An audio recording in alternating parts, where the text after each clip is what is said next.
আসসালামু আলাইকুম। আমি কৃষি মোহাম্মদ হাবিবুল্লাহ, উপজেলা কৃষি অফিসার, সীতাকুণ্ড, চট্টগ্রাম। আমি আজকে এসেছি আমাদের সীতাকুণ্ডের একজন আঙ্গুরের সফল চাষী এমাদউদ্দিন চৌধুরী বিটু ভাইয়ের বাগানে। এখানে তিনি আঙ্গুরের সফলভাবে আঙ্গুরের ফলন উৎপাদন সম্পন্ন করেছে। উনি প্রায় 2.5 বছর ধরে আঙ্গুরের চাষ করছেন, সাথে সাথে অন্যান্য ফসলও আছে, অন্যান্য ফলও আছে। আজকে আমরা তার কাছ থেকে আঙ্গুরের বিভিন্ন বিষয় নিয়ে খুঁটিনাটি কথা বলবো, জানবো। এর মাধ্যমে আমাদের সাধারণ কৃষক ভাইয়েরা যারা আঙ্গুর চাষ করতে আগ্রহী আছেন তারা এখান থেকে উপকৃত হবেন, সেই আশায় আমরা কার্যক্রম চালিয়ে যাচ্ছি।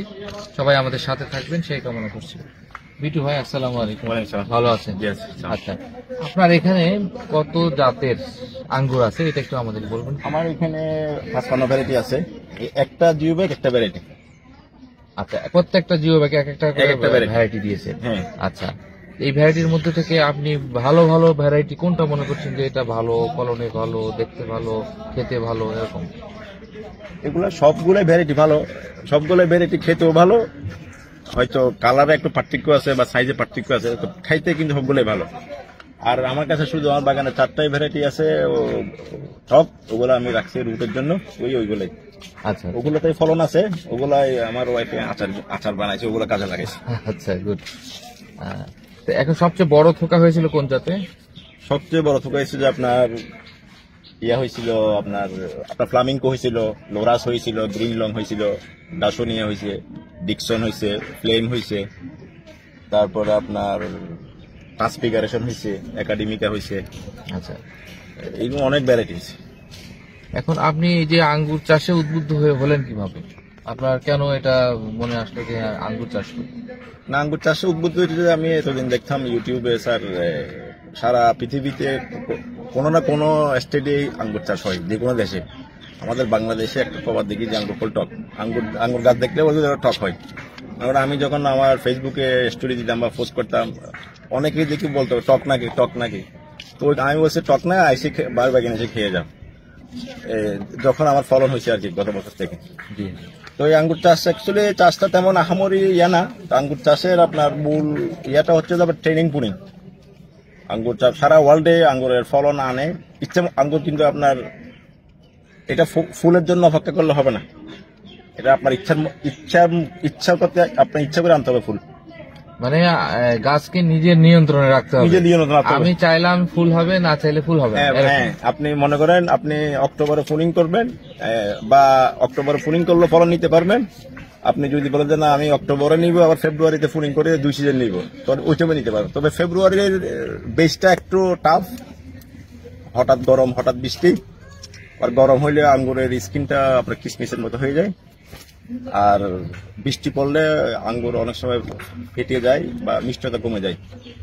মনে করেন আপনি যে খাইলেন আমার এখানে মিষ্টতা 12 পাইছেন, ওটা গত শনিবার রোববারের বৃষ্টির আগে আমার এখানে 20-22 ছিল, এখানে মিষ্টতা ড্রপিং হয়েছে। আর আপনারা তো আসছেন স্যার, লাস্ট সিজনে আমার পুরো মাথাটা আঙ্গুর ছিল। আচ্ছা, খুব ভালো। তারপরেও যা আছে আলহামদুলিল্লাহ অনেক ভালো আছে। আমরা একটু আঙ্গুরগুলো একটু সামনের দিকে দেখি স্যার। অসুবিধা নাই, আমরা একটু খোলা যাবে না, কাটতে যাচ্ছে না, আপনি কাটতে মায়া লাগে। হ্যাঁ, থাক, গাছে ভালো আছে, এমনি হয়তো একটা খেয়ে দেখা যেতে পারে। ঠিক আছে, বাতাস না। হ্যাঁ, এটা হচ্ছে ডিকসন। দেখেন কেমন বলে মেচুর হয়ে গেছে, এখানে ড্রপিং হচ্ছে। আচ্ছা, ঠিক আছে।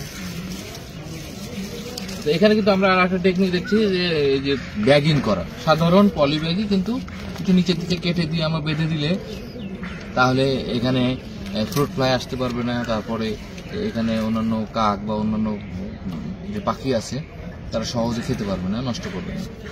যাক, ভালো আছে। পাশটাতে ওগুলো রুটের স্টক। ওগুলা টক মিষ্টি।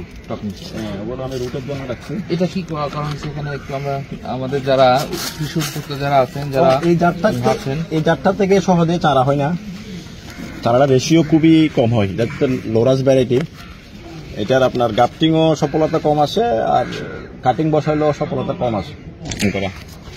অর্থাৎ এই যে সেটআপটা আমরা দেখতে পাচ্ছি, এটা গুটি কলমের একটা সেটআপ। এটা ওই বিদেশি থেকেই আসলে সংগ্রহ করা। আমরা সাধারণত পলিথিন দিয়ে বেঁধে দেই, আর এখানে জাস্ট অটোমেটিক এই ক্লিপ আছে, সেই ক্লিপ দিয়ে আটকাই দিলেই হয়ে যাবে আর কি। এটা খুব ভালো, চমৎকার আধুনিক প্রযুক্তি আর কি। সহজে যে কেউ, যে কোনো মানে টেকনিক্যাল ম্যান হতে হবে এমন না, যে কেউ চেষ্টা করলে এরকম। আর আঙ্গুর কাছে স্যার আপনার এরকম উপরে ছাল তুলে গুটি করলে না আঙ্গুরের ডাইরেক্ট ধরে। আচ্ছা, আঙ্গুরের গুটি কলম করতে হয় এরকম গিট থেকে শিকড় আছে। জাস্ট গিটেই আমরা যদি সয়েল মিডিয়াটা দিয়ে রাখি তাহলে শিকড়টা চলে আসবে, এই তো। আমি এটা খুলি দেখছিলাম ওই 3-4 দিন আগে, শিকড় সাদা বাইর হচ্ছে। আচ্ছা আচ্ছা, ঠিক আছে, ভালো। আচ্ছা, তো যাই হোক, আসেন বিটু ভাই সামনের দিকে আসি। এখানে আমরা আরো অনেক কিছু দেখতে পাচ্ছি। ওনার বিভিন্ন ধরনের ড্রাগন আছে। ড্রাগন কত জাতের আছে ভাই? ড্রাগন আছে প্রায় 17-18 রকমের আছে। এই জাতগুলো এক একটা এক এক রকমের। আমরা আশা করছি আসতেছে। এটা হচ্ছে আমেরিকান হোয়াইট বিউটি। আচ্ছা, এটা হচ্ছে ভিয়েতনামের জায়ান্ট। এগুলো একটা 8-9 হয়। এটা আমরা মাত্র গেছে ওইখানে আছে। আচ্ছা, তারপরে আরো বিভিন্ন জাতের আছে। আর এগুলো আমার ওয়াইফের ক্যাপসিকাম, অবশ্য অনেক ক্যাপসিকাম খাওয়া হয়েছে। আচ্ছা আচ্ছা, মাশাআল্লাহ, এটাও রেখে দিয়েছে এখনো। আচ্ছা, আর আমি আবার সিজনাল স্ট্রবেরি করি। আচ্ছা, গাছ উঠে ফেলেছি আমার 2-3টা আপনার মাদার গাছ নিচে আছে। ওইখান থেকে আবার রান্না সংগ্রহ করে আবার চারা করবো। আচ্ছা বিটু ভাই, আমাদের যারা এই আঙ্গুর চাষ নিয়ে কাজ করতে চায় তাদের উদ্দেশ্যে পরামর্শ ক্ষেত্রে তারা যে প্রুনিং করবে, মনে করেন এই একটা গাছ, আপনার এই গাছটা গত বছরের কিছু জায়গাতে গত সিজনে প্রুনিং করা হয়েছে, এখন সামনে যদি আমরা এই গাছটা প্রুনিং করতে হয় কোন পজিশনে কাটলে ভালো হবে? এটাই বছর এখানে কাটাইছে, এইখানে। আচ্ছা, এই বছরে কাটা হয়েছিল এখানে, এই গিটের সামনে কাটাইছে সম্মুখ অংশে। জি, পরে এই গিটে কাটা হয়েছে। এই পাশ থেকে দুটো ডাল বের হয়েছে। এই একটা ডাল বাড়িছে, 2টা ডাল, 3টা ডাল, 4টা ডাল। জি, তো আমি এখান থেকে ফলন পেয়েছি। আগামী বছর আমি এই আরো গিট সামনে কাটবো ফ্রন্ট সাইডে, মানে এটার আরেকটু সামনে ফ্রন্ট সাইডে একটা দুটো গিট পড়ে। তাহলে আমরা ফার্স্ট জেনারেশন, সেকেন্ড জেনারেশন, এভাবে আমি থার্ড জেনারেশন হবে এখানে। এভাবে আমরা 3টা-4টা জেনারেশন ঠিক রাখবো। আপনার 4 জেনারেশন হয়ে যখন গাছ 4 বছর হয়ে যাবে তখন আর এটা নিয়ে তো না দেখলে হয়। আচ্ছা, আমরা যদি বলি, দেখেন বিটু ভাই, এটা আমার প্রথম ডাল, ফার্স্ট জেনারেশন, উঠতে উঠতে কি এখান থেকে কাটা হয়েছিল? হ্যাঁ, আমি এখান থেকে কাটি এটা কনভার্ট করছি। আচ্ছা, এখান থেকে কাটার পরে কিন্তু এই দুটো ডাল এটা সেকেন্ড জেনারেশন হয়ে গেছে। এটা সেকেন্ড জেনারেশন। এই সেকেন্ড জেনারেশনের এই মাথায় আমরা দেখতে পাচ্ছি আঙ্গুল দেখা যাচ্ছে এখানে, এখানে কিন্তু কাটা হয়েছিল। এই কাটার পরে এটা হলো third generation, first, second, third generation. এই থার্ড জেনারেশনে কিন্তু ফলন আসছে। এই ফলন আসার পরে এখন এই থার্ড জেনারেশনের এই 1টা, 2টো বা 3টা গিট রেখে এখান থেকে আবার সামনের এমনি বিজ্ঞানসম্মত 3টা গিট, 2টা গিট, 2টা-3টা গিট, তাহলে 2টা বা 3টা গিট রেখে যদি আমরা এখানে কাটি তাহলে এর পরে যে জেনারেশনটা হবে এইখানটাতে এই বাটগুলো থেকে ফুল আসবে। এই বাটগুলো থেকে যে ডালটা বের হবে, এখানে ফুল সহ এই বাটগুলো এখন সুপ্ত অবস্থায় আছে, এগুলো সবগুলোই ফুল। আচ্ছা, গুড। তাহলে এখান থেকে আমাদের ফলন আসবে। এইভাবে করে আসলে যারা এই আঙ্গুর চাষ করতে চান, আঙ্গুর নিয়ে কাজ করতে চান, অবশ্যই ট্রেনিং, প্রুনিং এ সম্পর্কে স্পষ্ট ধারণা থাকতে হবে। সেই ধারণার জন্য উপজেলা কৃষি অফিসের সহযোগিতা নেবেন, আমাদের বিটু ভাই আছেন তার সহযোগিতা নেবেন। আমরা আশা করছি আমাদের দেশে আঙ্গুর চাষ, স্যার আমি একটু ইন্টারাপ্ট করি, আঙ্গুর চাষ হচ্ছে স্যার আপনি দীর্ঘমেয়াদী ইনভেস্ট, আপনার ইনভেস্ট এককালীন করে ফেললে এরপর আর ইনভেস্ট তেমন নাই। বাৎসরিক পরিচর্যা বা ট্রেনিং পুনিং এগুলো। এই যে ডালটা কাটা হয় গাছটা কিন্তু মারা যাবে না আমাদের দেশে। আর আমাদের দেশের আরেকটা সমস্যা হচ্ছে যে জলবায়ু, দেখেছি হঠাৎ বৃষ্টি আর হঠাৎ জোর বাতাস, ওই কারণে আঙ্গুর চাষের সত্য হচ্ছে যে আপনার গাছের খুঁটি ঠিক রাখতে হবে। সবগুলো ফিলার কিন্তু সাথে সাথে ফিক্সড। একদম স্ট্রং, ফিক্সড। এগুলো জাস্ট আমি মাঝখানে দিচ্ছি, বাস শো দাঁড়া করে রাখছি। আমার সবগুলো ফিলার কিন্তু সাদার সাথে ফিক্সড, যাতে আমার সব জিনিসটা যাতে ঝড়-তুফান হইলেও ভেঙে না পড়ে। ঠিক আছে, খুব সুন্দর হয়েছে, চমৎকার। মানে আঙ্গুর চাষের পূর্ব সত্য হচ্ছে যে আপনার গাছের খুঁটি ঠিক রাখতে হবে। তাহলে আঙ্গুর চাষের ক্ষেত্রে আমরা খেয়াল রাখবো যেন এটা যেহেতু স্থায়ী। আর খুঁটি মানে কিরকম, ওইটা ছাড় ড্রাগন চাষের মতো না, প্রতি ফিলারে একটা গাছ ওইরকম না, আপনি মনে করেন 8-10 ফিট দূরে একটা খুঁটি দিয়ে এরকম একটা রশি দিয়ে গাছ বাঁধিয়ে দিলে হয়ে গেল। তো লতা জাতীয় গাছ, হুম আমরা লাউ কুমড়া চাষ করি না, লতা মাথায় উঠাইতে, জাস্ট এটা মাথায় উঠাই দিতে হবে। তারপরে ওখান থেকে ট্রেনিং নিয়মিত করলে নতুন যে ডালগুলো হবে, নতুন ফুল হবে, ফল হবে, এবং এটা প্রতি বছরই আমাদের ট্রেনিং করতে হবে, সিজনের শেষে করতে হবে। হ্যাঁ, ট্রেনিং পুলিংটা আপনার 4-5 বছর লক্ষ্য রাখতে হয়। যখন গাছটা মেচুর হয়ে সম্পূর্ণ, যখন নিজে ফুল বা ফুটতে সক্ষম, তখন আর ট্রেনিং পুলিংটা তেমন আর লক্ষ্য করা না করলে চলবে। আচ্ছা বিটু ভাই, আরেকটা জিনিস বলেন, আমরা মনে করেন এখান থেকে আমরা 3 গিট রেখে কাটলাম, তাহলে এই বার্ড গুলো তো ফুটবে, এই তো, কিন্তু এই নিচের বার্ড কোনো একটা ফুটবে না তো? এগুলো ফুটবে না। যদি আমি ফুটাইতে চাই তখন কি করতে হবে? না, এগুলোর থেকে ফলন নিলেও ফলন তেমন আহামরি ভালো হবে না। আচ্ছা, যদি আমি ফুটাই তাহলে কিন্তু ফলনটা ভালো আসবে না, ভালো আসবে না, ফুল আসবে, ফলন ভালো হবে না, ফলন ভালো হবে না। সেক্ষেত্রে আমাদের অবশ্যই একটু খেয়াল করে এই ট্রেনিং করতে হবে। তো যাই হোক, আমরা বিটু ভাইকে অসংখ্য ধন্যবাদ জানাচ্ছি। আপনার এই সফলতায় আমরা কৃষি বিভাগ প্রত্যেকেই আমরা অত্যন্ত আনন্দিত। আমরা আপনাদের পাশে আছি, যে কোনো সময় যে কোনো প্রয়োজনে আপনি আমাদের সাথে যোগাযোগ করবেন, আমরা আপনাদের সর্বোচ্চ। আমারও আমাদের যদি সীতাকুণ্ড যদি কেউ করে, আমিও আপনাদেরকে আমার যতটুকু সাধ্য আমি করব। তবে আমাদের চিটাঙ্গর অনেকে আমার থেকে, মানে ওরা তো অ্যাকচুয়ালি আমাদের মতো কৃষক না, ওরা তো হাই প্রোফাইল পাবলিক, অনেকে আমার থেকে চারা নিয়ে গেছে বা আমার থেকে প্রযুক্তি নিয়ে গেছে।